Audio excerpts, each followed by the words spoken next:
A garbage disposal that won't turn on or isn't working right can be a real headache, but fixing it may be easier than you expected. For disposals that aren't turning on, check that it's plugged in. Sometimes items under the sink shift and unplug it.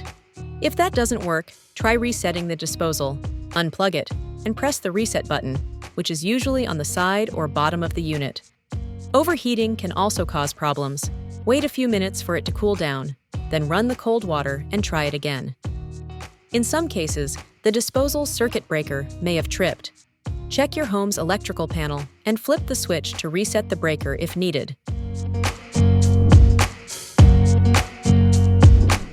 A clogged drain can prevent your disposal from draining properly. To fix this, unplug the unit or turn off the power to it. Use a flashlight to look inside the disposal for debris, clearing any blockages with needle nose pliers or a plunger.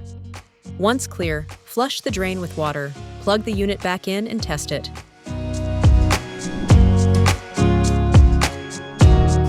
If the unit hums but doesn't grind, something could be stuck between the drain hole and the impeller. Unplug the disposal or turn off power completely. Insert a hex wrench into the flywheel turning hole on the bottom of the unit and move it back and forth until it turns freely. Once the jam is cleared, plug in the disposal, run cold water, and turn it on.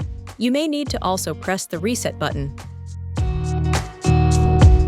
A safe inspection, a little cleaning, and basic adjustments can bring your disposal back to life, but don't hesitate to call a professional for help if you need it.